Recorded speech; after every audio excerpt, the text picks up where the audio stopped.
Batool was a very young girl from the Republic of Ireland 40 years ago when she embraced Islam.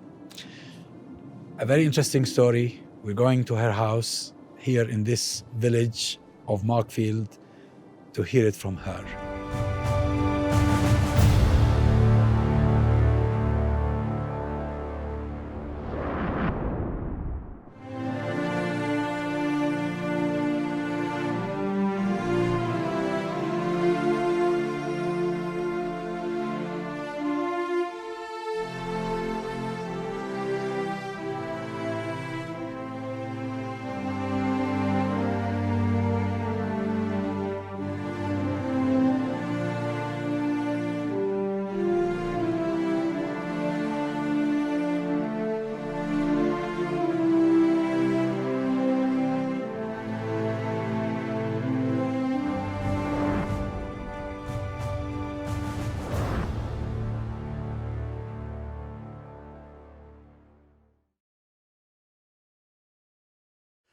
Sister Batool, your journey to Islam started well over 40 years ago.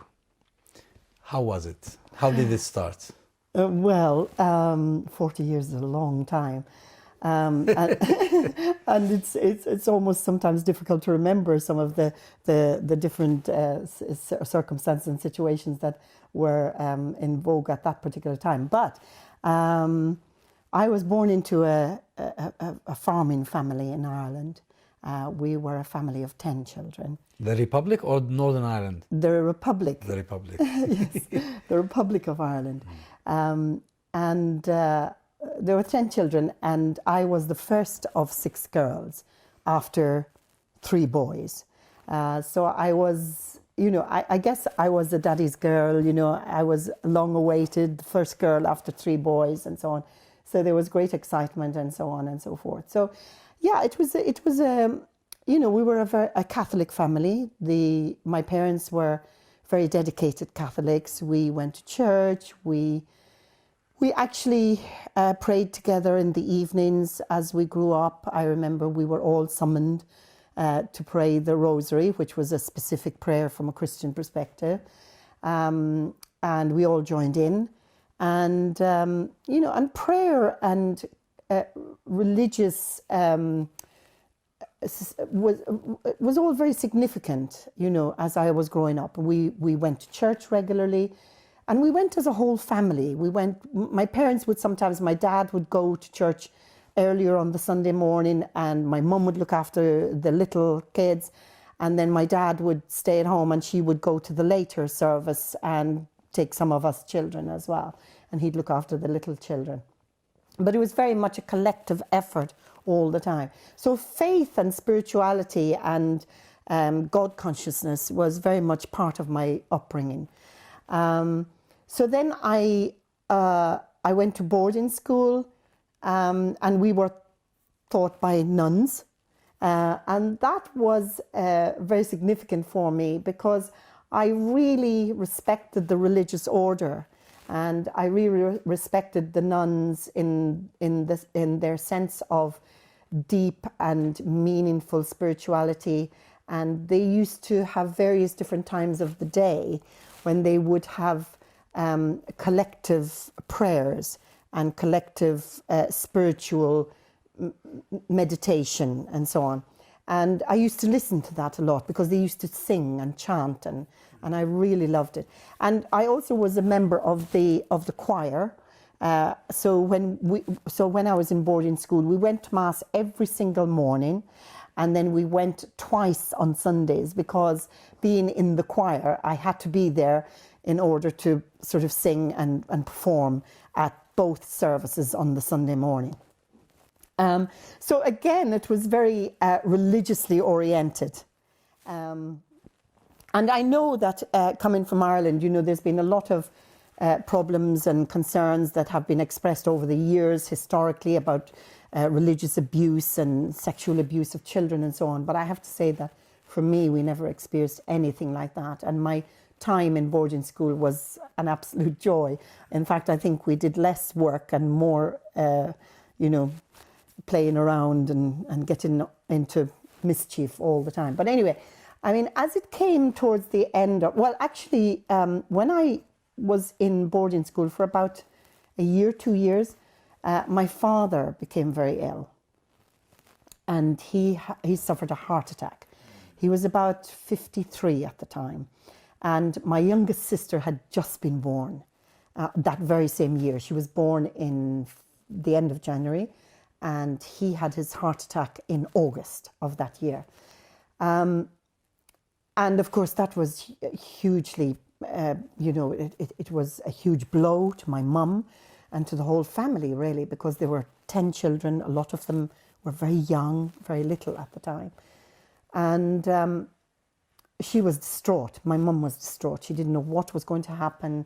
Lots of the neighbours and lots of the family, my uncles and so on, came in. And, of course, in August time, you'd be saving the hay, you'd be getting it into the sheds for the winter, for the cattle feed and everything. So there was a lot of work to be done. So they all came together. And your father used to do the work in the farm? All of the work, along with my older brothers, my 3 older brothers, and myself. I used to do a lot of work on the farm. And I learned to drive a tractor when I was about 12 years old. And so, we were never, we were always busy. And you never said you were bored in front of my dad, because there was always something to do. So what triggered the process of going on that journey?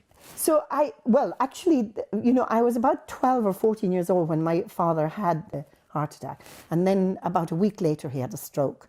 So, things looked increasingly worse, and we were expecting that he wouldn't live through it. And I was sleeping with my mum at that time, just for company. And I remember waking up one night and I could hear her. She was on her rosary bead. She was praying. She was crying. I was, pretending to be asleep next to her and just listening to her. And, actually, when I think about it now, it makes me emotional. She was so distraught. She didn't know what was going to happen and when she was going to lose him. And in my young teenage years, I said to God that night in the bed, I said, oh, please God, let my dad live. And if you let him live, I will dedicate myself to a religious life. I will become a nun. Oh. Yes. And so, because I was only a child, and, to hear my mum really distressed about this situation with 10 children, and there was no kind of government aid at that time. This was way back in the 60s, it was really, really difficult. So anyway, my father got better. He improved? Yes, alhamdulillah. He improved, he got better. He did have some difficulty with his coordination and so on, but he made a huge improvement, and it was fantastic. And he came home, and it was very sad. It took him a long time to sort of get back into working on the farm again and so on and so forth. But he managed it, mashallah, and things improved and got better. And then, as I was towards the end of my boarding school, I began to remember this promise I made. Oh my God, I made this huge promise, and my dad, he recovered and so on. What am I going to do? So it was my 5th year. I was at the end of my boarding school years. I was going to leave after doing my leaving cert, or probably A levels here in the UK. What am I going to do? So I remember going to church, and we went to confessions to confess our sins, which were fairly innocent at the time, I can tell you. And I remember asking the priest, telling him the story when he said to me, is there anything else you'd like to talk about? And I said, yes, when I was 14 years old, I promised this. And he shouted at me and he said, you made the promise and your father got better. So you have to fulfill it. You have to fulfill your promise, So I thought, oh my God, what am I going to do now? And it wasn't that I didn't want to fulfill the promise. I was just kind of not... I just didn't know, because I was too young to have any kind of worldly experience to know what to do and how to do it and so on. So then I met one of my friends when I came out of church, and I told her what had happened, because I was crying at the time. And she said to me, oh, don't be ridiculous. You were only 14 years old at the time. Your father was dying. You would have promised anything. So, but that didn't really relieve me of the situation. I told my mum. And my mum was a lovely person. She was such a gentle mother. And I said to her, Mum, this is what happened. And she said to me, look, I know that you know that was a difficult time for all of us, me in particular. She said, why don't you just leave? And then she said, go out and sort of get some experience and see the world a little bit and so on. Leave what? Leave the country? Leave the convent, leave school, go out and work and so on. And then, if you still feel that that's what you want to do, go back. But, at least you should have a little more experience, before making such a huge decision. So mature a bit. Yes. Yeah. So I did, and I went to work in Dublin, and I was there for some years. And at that stage, I think even, looking back on it now, I think the issue about joining a religious order was becoming difficult for me because I was beginning to experience difficulties with Christianity and Catholicism theologically. After you left the convent? Sort of on the journey up to the end of my education and my boarding school years, and after I had left the convent. So I was beginning there were little cracks and flaws in the theology of Christianity that were worrying me. And I think that's, looking back on it now, I think that's really what made me hesitant about joining the religious order at that point. Not the fact that my dad had got better and I should abide by my promise and so on, but the fact that I really worried about my sense of commitment at that time. So I went to Dublin and I began to explore things. I was still attending church. I was still sort of very committed as a believer and so on, but I was slightly doubtful. And so I began to attend different things and meet different people. And I happened to meet, after a few years in Dublin, I happened to meet some Malaysian students. In Dublin? In Dublin. And they were most probably doing medicine. Yes, medicine. And also there was a very large contingent of them that were studying aircraft and engineering at Dublin Airport with Aer Lingus. And they were with Malaysian airline systems. And so I got to know these people, and I loved meeting people from abroad. I loved meeting people from outside of Ireland. I loved exploring various different cultures and so on, because Ireland was very insular, we had very few people from abroad, and it was such a huge opportunity to meet other people. Anyway, I met them and I enjoyed their company, and I used to go and have meals with them and everything. Religion really didn't come up as a subject until I noticed that there were things about their behavior and their attitudes towards certain things and their perspectives on life that I thought, this is quite odd, actually. Why do they think like this? What sort of spurs them on to look at things in that particular manner? And then I began to ask questions about that and about their attitudes and behavior, how they dressed, their relationships between each other and their families and their parents and so on.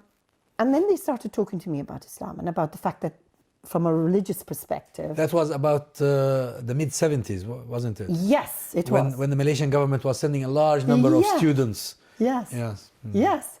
Very interesting time. I was a student here myself at the time. Yes, yeah. And the Malaysians were really a lovely people, really. They are lovely people, and they're very polite, and they have a lot of respect, about how they speak to people and interact with people and so on. So anyway, I was really impressed by the whole thing. And they said to me, well, we go on Friday evenings to a place in Dublin, and we all meet together and we have a kind of a religious meeting and so on. And I thought, okay, well, I'll sort of mosey on down there and see what's going on. So I did. And I used to go every Friday evening and just listen and hear them talking. And then I was introduced to the Quran. And there was no pressure, no stress. Nobody was saying to me, oh, you should convert to Islam. No, nothing at all. I just went there, I sat there, I listened, I left, and I got on with my work and whatever. Was that at the Islamic Center? No, there was no Islamic Center at all in Dublin at the time. There was a place called, it was 7 Harrington Street. So it was next to the Garda Club, and it was Friday night, and we used to be sitting there talking about religion, and next door we would hear the thump thump thump of the discotheque starting, next door. So it was really interesting. But we had no mosques, we had no halal meat. There was nothing there, of any Islamic significance at all in Dublin at the time. And so, really, I spent quite a few years going there before I made my decision. So that was a long process, really. It was, because I think, I come from a family of 10. So I was going to have some big issues with my family, about converting to Islam. And a very religious family too. Yes, and we were a very close family, a very loving and united family. My parents were wonderful, wonderful people. And so, you have a great deal of trepidation while you're thinking about, the hurt and the pain that, this is going to cause them.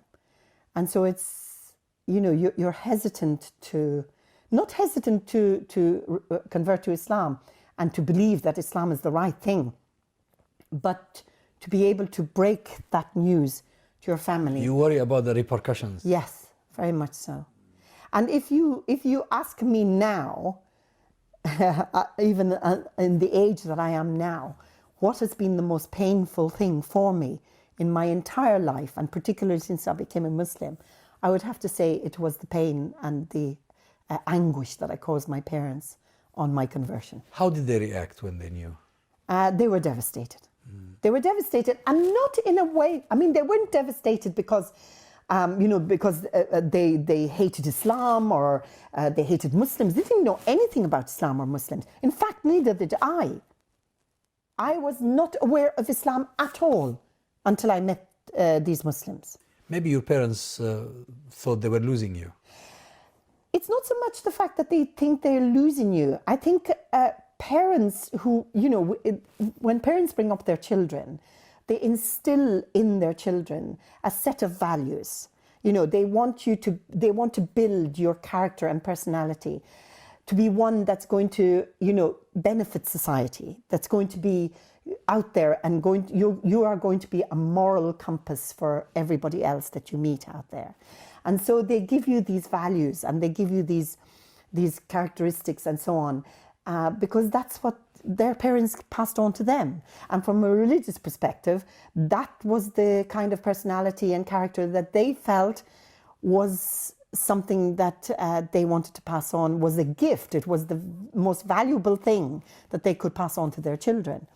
And so in a sense, it's almost like that you are, you're being slightly treacherous to your family because you're turning your back on all the things that they have believed in to be the right things to do. Were you disconnected? When I look at all of the things that my parents taught me, they're not any different to really what I am as a Muslim. To be a thoughtful person, to be honest, truthful, straightforward, to have a character and personality that's going to benefit humanity, benefit humankind, to give, to sacrifice, to be selfless, all of these things. My parents taught me those things. And so was I cut off? Yes, I was cut off, but on hindsight, I think I was cut off only because the way I went about telling them about the fact that I was Muslim and so on was with the subtlety of a sledgehammer. I just literally hit them with it. So retrospectively, would you have done it a different way? Oh, absolutely. Absolutely. And that's why I've always been in the business and in the work of looking after converts to Islam and taking care of them and advising them what to do. And also advising them, how to understand that, as Muslims, the respect that you give to your parents is paramount after the respect you give to Allah subhanahu wa ta'ala. I remember when I was at Markfield between 2000 and 2004, when I was lecturing there, you were in charge of a unit that took care of Muslim converts. Yes. Are you still doing the same thing? I Well, I'm still doing the same thing. I've left Markfield, almost left Markfield and that particular work, but I've started up something different now. It's something, well, not so much different, but I think it's an acceleration of the work that I used to do there. Because when I was there, we looked after converts to Islam in relation to the basic requirements and the basic support and help that they would need in coming into Islam. Alhamdulillah, I have to say that across the whole of the UK now, we've got all of sorts of organisations and local groups who are looking after the needs of converts to Islam locally. And they're doing a fantastic job. But now I've started up a new organisation myself, which I hope is going to be something that will carry on well into the future. I've started it up. I will be retiring very soon, and I hope that it'll be taken up by the convert community and carried on. And it's called the Convert Muslim Foundation. And that's looking at the needs of the convert community now, sort of elevated to their size and their development and the increase that has been in the convert Muslim community over the past maybe 10 or 20 years. Now, is there any organization that has data on the number of converts, or is this something difficult to it's difficult compile?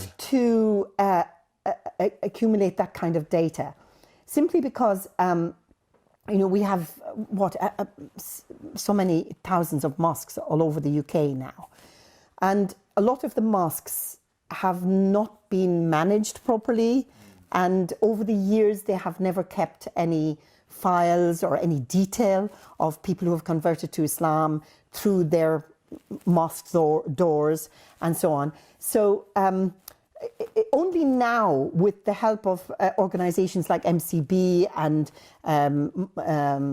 sort of mosque organisations within specific towns where mosques are coming together collectively and looking at their governance and so on, and how they're running their mosques and what kind of administrative support that they have.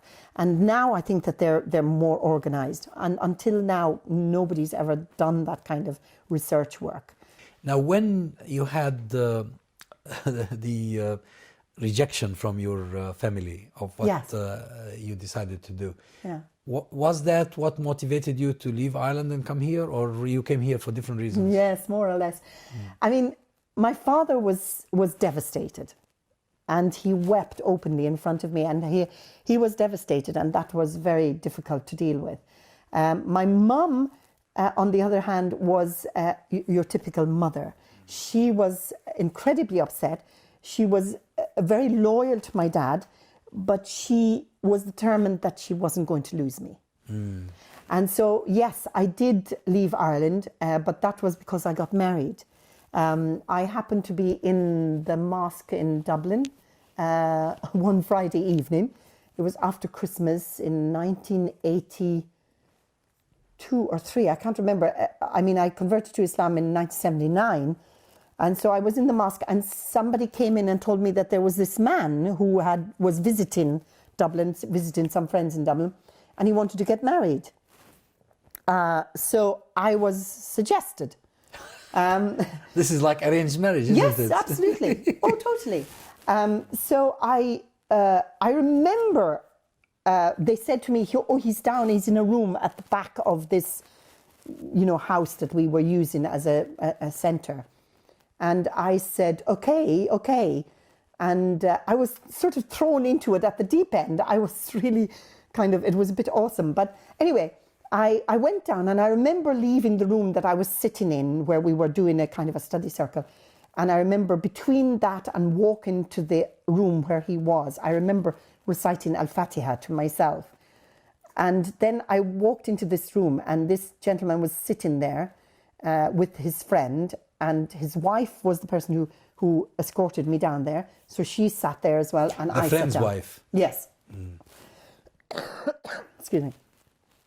And I remember sitting there in that room, and I remember answering a few questions that I was asked. And I guess I still was really quite naive, although I was around 27 at the time, 27 years old at the time. And I remember I asked a few questions, answered a few questions on, and I didn't dare look at him. I just sort of could see a vague outline to my left, and so on. So then they suggested that I should come round to their house the next day, on Saturday.